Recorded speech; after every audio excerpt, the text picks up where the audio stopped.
Welcome to Playing Above the Line, where we interview entrepreneurs, business owners, and community activists to get their thoughts and perspectives on leadership.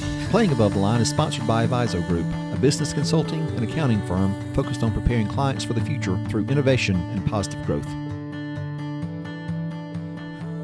Welcome to Playing Above the Line. I'm Alan, your host, and I have with me today producer Kari and Rick Miller, and I can tell you both that I've waited so long to say this. We are coming to you today from our brand new studio on the campus of Coastal Alabama Community College in Fairhope, Alabama, and I will say that, I've said over the past few weeks that one of these days we'll be here, and we are. And so Rick Miller has been kind enough to allow us to record at Hatch the last several weeks, and so we thought it appropriate to bring Rick in and kind of do a combination Where Are They Now episode, kind of, and plus kind of how we got to this new studio. And so, Rick, thanks for joining us. My pleasure, and it is so good to see you in here. It's been a long time coming, like you said, and we're just grateful for Coastal, who has made this possible in the midst of this COVID, because that's been the main hang-up. But right.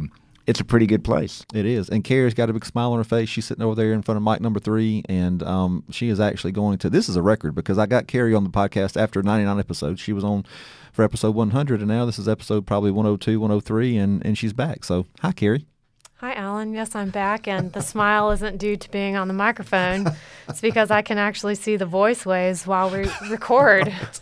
I get to watch in real time. Right. So we're back to the setup that we were used to when we were recording with Johnny over at Deep Fried Studios, and so we're glad to kind of be back in an official setup. So, Rick, kind of talk a little bit about this space. And before we started recording, I was blown away. We got a tour of what they have going on over here in the animation and visual arts effects program at Coastal, and this is a very, very impressive setup. So talk a little bit about that, and then how we ended up here in our new recording studio. Well, it started with somebody who you've interviewed, Adam Chronister. Yeah. Had a lot of this equipment, unbeknownst to me. He's one of the companies, Paladin, that we're working with at Hatch, and he and I were over here, and he just walked in, and this was an empty classroom we're sitting in, or actually a teacher's office, and he said, this would make a great studio. And I said, yeah. Little did I know that then he shows back up here, and he went over to a friend of his where he'd stored all these sound muffling panels that are on the wall, and he had all this equipment, and he said, can we do this? So we talked to Stephen Hussey, who runs the program here for the virtual or dynamic reality program, and he said, yeah, we got this empty teacher's office. So we started looking at it, contacted the school, and they said, okay. And we worked out an agreement to do it where it's so that we have use of this studio. But it was about 3 or 4 weeks of putting stuff together, and luckily there's a lot of students that they have a program here where not only is it visual, but they need the audio is part of what they're learning, and so this is a great setup for them. And we got it all set up, we're ready to go, and then that little thing called COVID right. struck. Yeah, that kind of threw us for a little bit of a loop as far as timing and that kind of thing. But we're here now, and it's great, and still kind of getting everything situated and arranged. But this is going to be perfect. And Kari, I know that you appreciate this because you were working the past, several months off of our little remote Zoom H6 or H4, whatever that little box is. And so having the correct equipment makes your job a lot easier, I would imagine. It makes it a little more fun. Yeah, we feel a little bit more official now. Yeah, definitely. Well, I'll just throw in here, I feel like we're in a studio now. I mean, we are. Of course, we actually are in a studio, yeah. But it looks like one because, I've been over to Johnny Gwynn's studio, and I know what a real one looks like. Right. That's where you guys started. Right. And I just feel like, okay, this is something that is here for Baldwin County to take advantage of. So we've set it up, and we're just excited that, our first person who took us up on us is Aviso. Yeah. Well, we appreciate the opportunity, and, you and I have, all three of us really have been friends for a long time, a friend of the firm, and so we appreciate the partnership that we have formed. So let's talk, you mentioned COVID, and that's still a thing, unfortunately, as we're sitting here in November of 2020. So talk a little bit about maybe how that's affected what you do at the Hatch, because, you do work with people, and you have people coming in. You're an incubator, and so you have people coming in and out. So how has the virus affected kind of what you do on a daily basis? Has it had any effect, and have you kind of had to pivot to meet the needs of people that you're working with, but also try to maintain some safety? Well, Alan, it has had an effect, and initially, just like everybody, when it first hit, I felt like, okay, we just got ground to a halt because we were having a good year. We were having our hangouts over here on this floor that you've toured and introducing people to all this, and it was really a great combination. And then COVID hit, and wasn't clear for March if people could even come into Hatch where we, provide services and work with them. And luckily, over time, in April and May, we were able to get going. Now, the interesting thing was, you would think in the middle of all of this that it would just kind of entrepreneurism or tech startups would be something that would be kind of knocked down. Mm-hmm. We've had companies this year that have grown that are really, we're in the process of getting 3 or 4 of them with the second round of seed funding because of all things, they kind of spent the year before that getting ready and they had worked with their teams, got everything going. And so come June or July, we were first hatching our first set of entrepreneurial companies, and we spent the summer really tracking down investors. Right. But if you'd have told me in February that I would have 5 or 6 companies that I'm trying to find seed investors for when COVID hit, I'd have said no way. That's not the first time I've heard that, and it's weird because our firm has some real estate clients and real estate agents, brokers, closing agents, and that kind of thing. They're having one of the best years ever in the midst of a pandemic, and it kind of is counterintuitive to what you would think would happen. I mean, you would think people would hunker down, kind of keep their capital, close to the vest, and be a little bit more, I guess, conservative. But that's great. I mean, people are willing to spend some money. Well, and what we found is all that money's sitting on the sidelines, so to speak, that you're talking about. Right now, the Fed has made money so easy that there's no return. Yeah. And so some of the investors are looking at saying, I'll lend money to a startup if I can get 4 or 5% because I'm getting 0.5% on all the money I'm sitting on the sidelines. So the unintended consequence was positive for us. Yeah, no doubt. I think one of the things that COVID did was give people time to develop their ideas and to sort of come up with new ideas because they were sitting around and they were saying, gosh, I wish I had this. Gosh, I wish that could be happening right now because usually you don't have time for that type of stuff. So maybe that's a little bit of what got things going too. Yeah, I think so. And the other part of that is the whole world went remote. Right. Your office did, we did.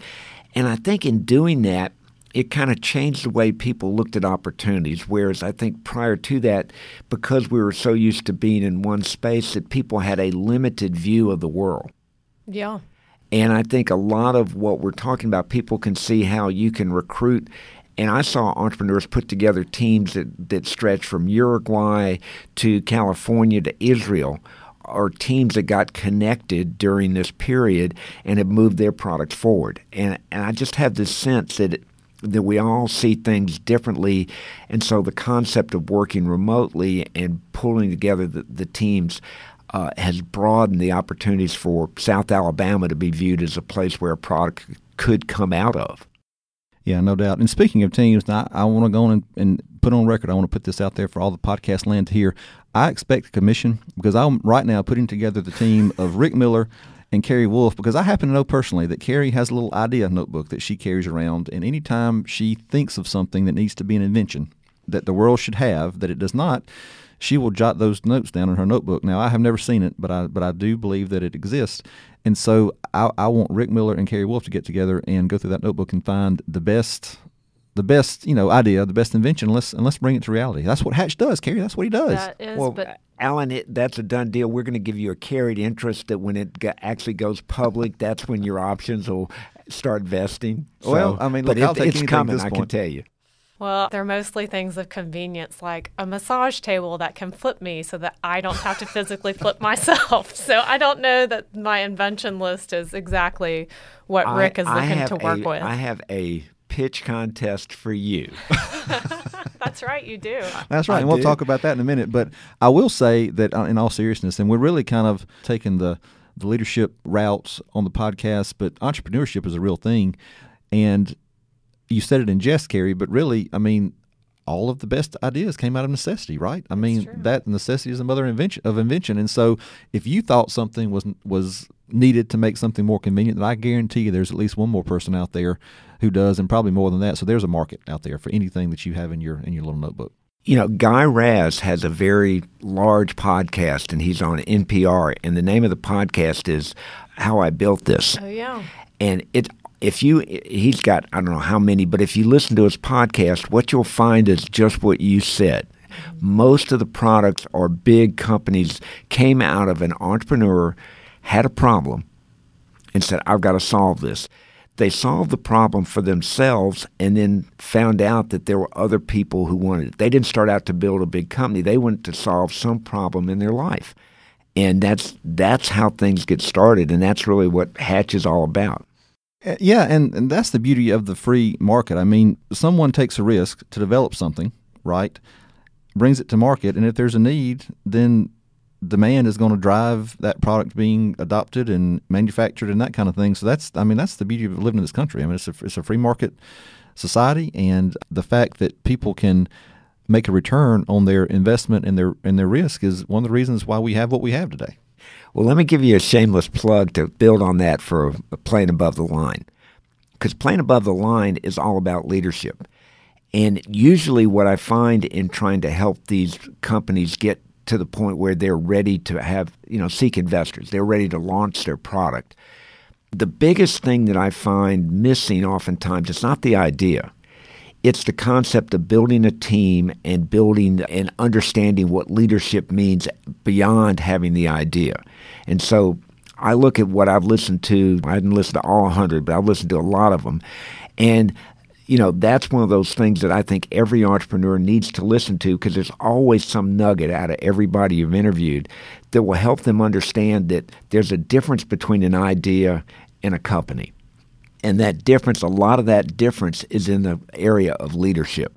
Yeah, no doubt. I mean, we had Nick Nichols on last week, and he really came at it from a sales standpoint in leadership, but he made the point that entrepreneurs aren't always the best salesmen and vice versa, but you got to be able to kind of marry those two in some regard, and it might be getting the right team in place and recognizing that you don't know everything, or you're not an expert at everything, and so you recognizing the holes that you have to be able to fill that with people like Kari, for instance, in this podcast, who can do the technical side of things that make this possible. Good point. Let me throw in something else while we're kind of just freelancing our way through this session. Right. They had a script, but they invited me, so I tend to just shred scripts. That said, I know that one of the things that COVID has done is increase the need for people to look at, and they're building a leadership team. They usually can't afford it at the stage that I'm looking at them, mm-hmm. but they know they need it to get to where they want to go. And so the term that's come out of COVID this year has been fractional. Mm. So people are looking for fractional cheap marketing. They're looking for a fractional CFO. And I say that because I know a lot of CPA firms like Aviso are moving to providing that extra advice. Mm-hmm. And I think that's needed in the startup world as well as with existing clients. But I think COVID has led to that term being accepted, because you can get a fractional or an advisor in a different city that maybe we didn't have here because they were thinking full-time. And that's exactly the point that Nick made last week. He has a certain skill set, and where a company, a startup, entrepreneur, whoever may not be able to afford to bring him in full-time, they can afford to buy 10 hours of his time. Right. Yeah, and we use him. He's working with 2 or 3 of the Hatch startups. Yeah, for just that reason. Yeah, that's good stuff. Kari, I want to again. We have no structure we're just kind of visiting, and so but something that Rick said kind of made something flash in my mind. I wanted to ask you about, really regarding COVID, because that is such a big part of our world these days. But you're an adjunct professor at Spring Hill. So how has this pandemic affected the mindset and psyche of college students today? You were teaching there before COVID hit. You're there now. The remote, I know that you teach remote sometimes, and just all the disruptions. I mean, are kids as resilient as we think that they are, and have they been able to adapt pretty easily, or have they struggled kind of with the new normal that they've had to deal with? They are resilient. Spring Hill is a little bit different from a typical college because the students are almost entirely all on campus. And so it's a different situation. You don't live off campus. Everybody is there on campus together, and they're very centered on community. So a lot of what makes Spring Hill is that togetherness, which is missing. I would say as far as students go classroom-wise, though, they are resilient, but they don't like it. They come to Spring Hill for the in-person small classes, and we're still trying to provide that. I held class in class, and if somebody was sick or unable to come, they joined virtually, which is really more of a strain on the teacher than it is the student, because then you have to set up your Zoom and you're teaching in person. But I haven't seen that much difference as far as commitment to getting the semester done. Maybe it's a little bit, students are wanting to create their own timelines a little bit. As far as I say something's due on Wednesday, that's flexible to them, meaning this Wednesday, next Wednesday, sometime in between there. And that wasn't there before. Right. But I think because so much of the semester is jumbled and teachers are changing things as they go, and so that's probably been the biggest difference. It has been a challenging semester. I mean, aside from that, we had 2 hurricanes that came through, and they canceled classes.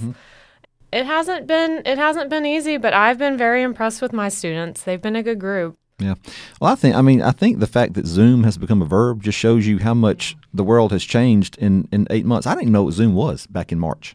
I mean, I think maybe I'd heard of it, but I had no idea that it was going to become such an integral part of everything. I mean, Rick, your world, my world as a CPA and advisor and consultant, Kari, your world as a creative content person and also a teacher at a college. I mean, it has infiltrated everything that we do, and it's not a bad thing, but it's just the reality. Well, I wanted to pick up on what Kari was saying because I was listening to a guy, the president of Hillsdale College, this morning, and he was talking about how one of the things we forget is that students often learn from each other. As he said, the best learning is between the students. It's not between the professor and the students. And he said they've encouraged their students to stay on campus similar to Spring Hill, and I suspect that's better because I don't know about you, but I've tried to teach a course or something like that online, and it's more difficult in the long term. A one meeting is great, but if you've got to show up every week, it's just hard not to let your environment distract you the way you're not distracted when you're sitting in a classroom or you're talking to your peers about it. Yeah, no doubt. Rick, let's talk about, we got to find a silver lining in this whole COVID thing. I asked Nick about it. I've asked other people. I mean, what's something good that's come out of COVID for you in your personal life or business or what that you've seen? Give me something that can give us a feel good. It's Thanksgiving week if you're listening to this in it was Thanksgiving week last week if you're listening to this in real time. So we're in that season. What is something that we can be thankful for in this season of COVID?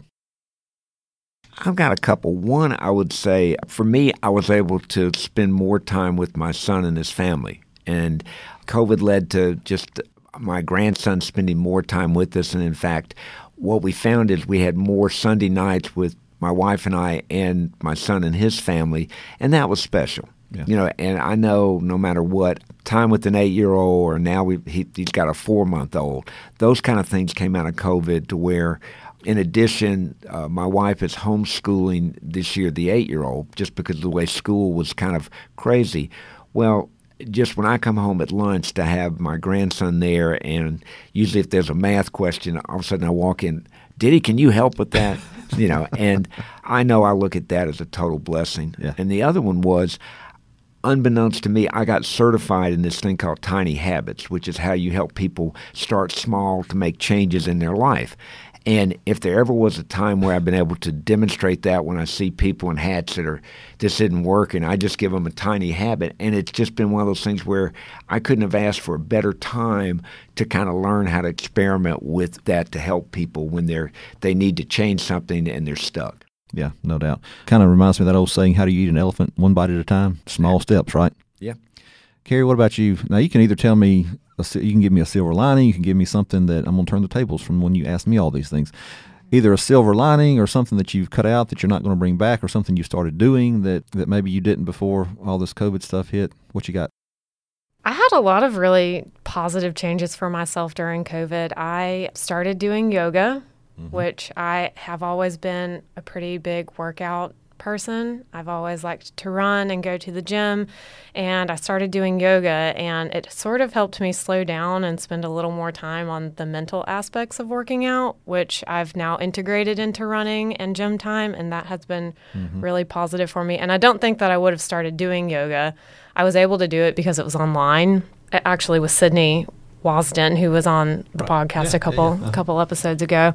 So that was positive, but the most positive, and I know that you know I'm going to say this because I said it last time, is my dog. I adopted a little golden retriever, and getting to spend time with him has been wonderful. I'll just go and call it you're obsessed. There's no better term. Why don't you go ahead and open up the picture and show our listeners? Yeah, right. He's a cute little thing. And I'm trying to keep, Kari is trying to go fully remote because she wants to be able to, not Stay leave Dansby at home ever. Excuse me, work from home dog mom. Right. So far, I've been able to keep that beat down. But before we wrap up, Rick, we mentioned this. Hang on, Alan. I'm going to go throw it back to you. Okay. What's been for you? Well, Kari and I talked a little bit about this in episode 100, and so I will piggyback on what you said. The family thing is huge. I've got 2 college kids, and so just the time that we've been able to spend with them has been big. But, I think just in an overall sense, and I'll mention something else that I haven't before, it's just been redeeming to see the goodness in people, right?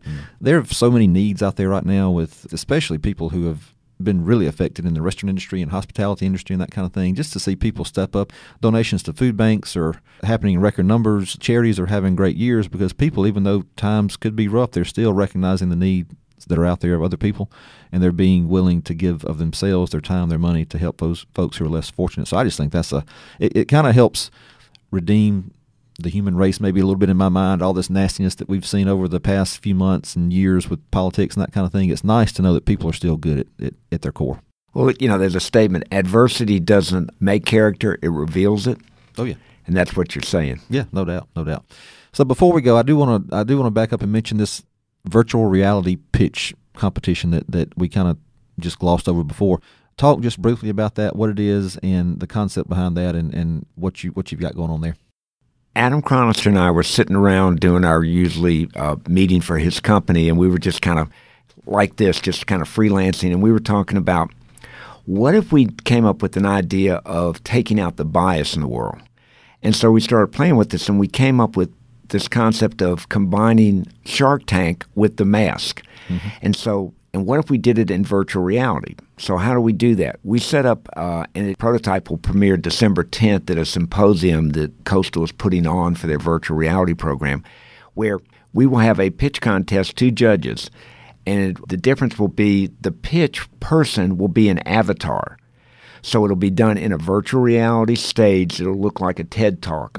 And the pitches will be done to where the judges will evaluate the idea. And so the name of this is The Purity of the Idea. Where we're trying to go with this is we want to democratize ideas in a way that there may be, we joke about it. There's a 7-year-old girl in the Philippines that comes up with this great idea on how to improve water.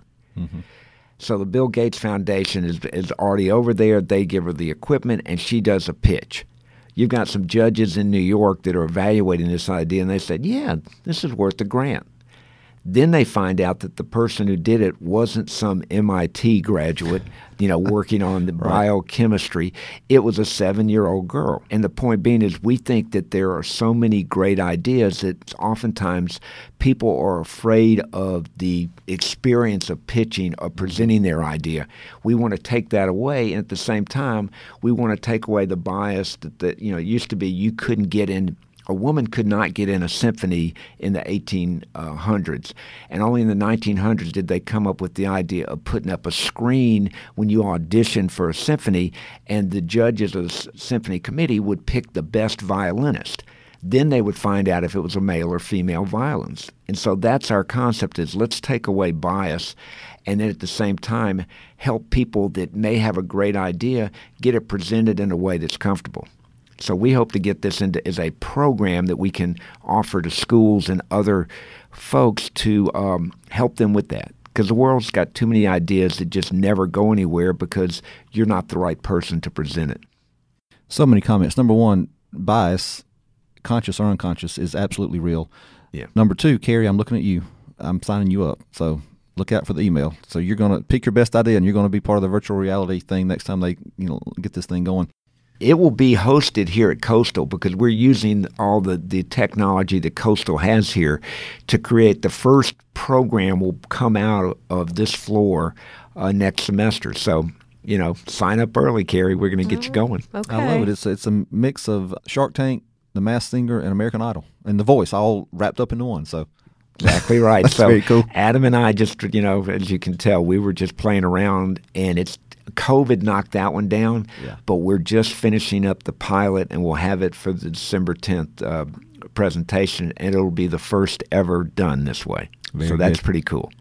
Well, guys, thanks for coming along on our journey. This was kind of a grab bag hodgepodge of an episode, but we were very anxious to get into the studio and kind of play around, and Rick was gracious enough to come and sit in. And Kari, thank you for, number one, running everything, getting us set up, and then number two, editing this thing on the back end to make us all sound brilliant and wonderful. So thanks for joining us today. Rick, thank you. Kari, thank you. And guys, we'll see you next week.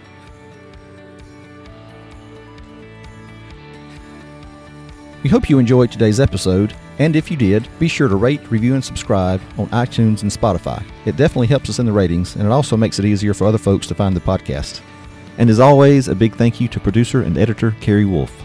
Playing Above the Line is sponsored by Avizo Group. If you want to know more about who we are and what we do, you can visit our website at avizogroup.com. That's AVIZO group.com. You can also check us out on Instagram, Twitter, and Facebook. Thanks for listening.